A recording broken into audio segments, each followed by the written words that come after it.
Hello, everyone. My name is Min. I'm a peer mentor with the SSAC, the Student Success Advisory Center with the College of Ed. Today, I'm going to show you how to even get your tuberculosis test in and your CTC clearance in the first place. Without further ado, let's get started. For your TB test, you have a lot of leeway in how to approach this particular matter. You could choose to go for the skin test or the risk assessment, which lasts for 4 years, or even the X-ray, which lasts for 8 years. Any health clinic should be able to provide this particular service, or even Cal State Long Beach's very own Student Health Services Center. Or you could alternatively go to a local CVS or Walgreens to get your test in. The document that you're actually going to upload will vary drastically on where you get this stuff from. But at the very least, the advising center, us, we want at least your name, your test results, and the date included in the same document when you upload it to MyCED. In contrast to the TB test, the CTC clearance process is a bit more um, strict and a lot more linear, and any small mishap could theoretically lead to a delay from many weeks, or for many weeks, in fact. So before you even begin, I would strongly suggest going to the TPAC website or the SSIC website. We didn't bother changing the name. And then going to the Certificate of Clearance tab and follow the instructions there extremely carefully.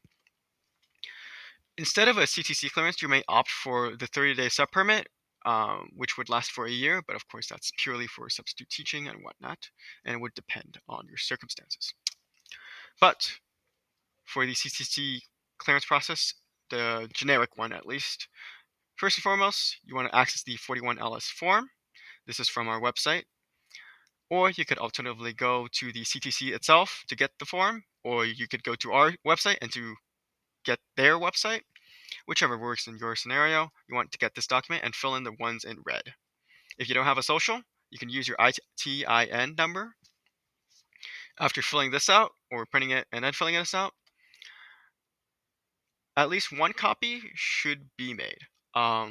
3 copies is a bit generous, but when I went to do my live scan, I only needed one. And it will depend on where you get your live scanning services done. I did mine at the university, so it will depend. So, this segues us to our next point, which um, is to find a place that actually does live scan for services. I did mine at the university, but there are quite a few places you could find to even do this service. Again, depending on where you are, this is up to you to decide where you want to do your live scanning. But for the university, um, the police department itself is located right by the gym or the rec center, however you want to call it. And then this should be the first result you should see after looking up police department, live scan, CSULB. Any derivative of that particular search should work. And you want to book an appointment, and this is what it would look like. The appointments should last no more than 15 or 30 minutes.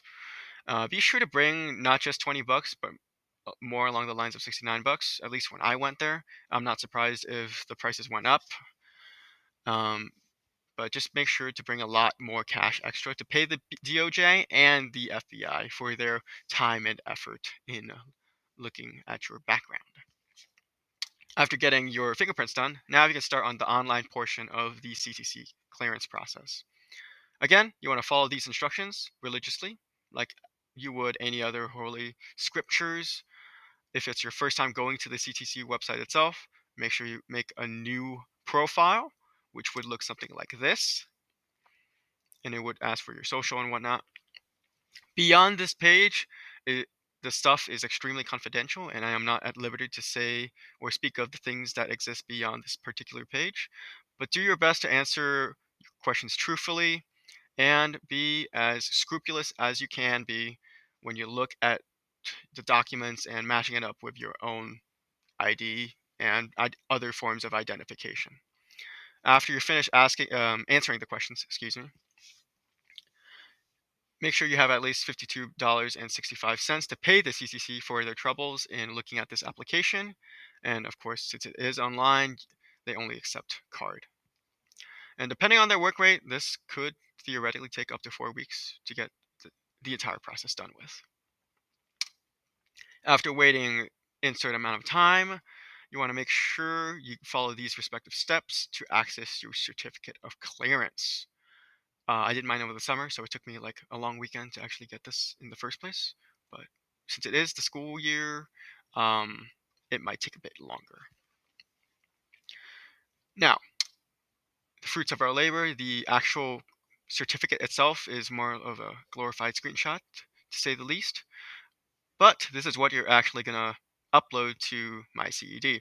It should have your name, it should have your document number, and of course the dates of issuance and expiration. Now, after you get both pieces of the puzzle, you can finally combine them and upload them to MyCED. It would be listed under the prerequisite tab, but make sure both documents are in their PDF forms. And after you upload them and they are both approved, you can start going to campuses and start your fieldwork hours. That's all for today, folks. I hope this helps. Feel free to reach out to us, peer mentors, or any advisor for any assistance regarding this particular topic. But yeah, that's all for today. Until next time. Ciao.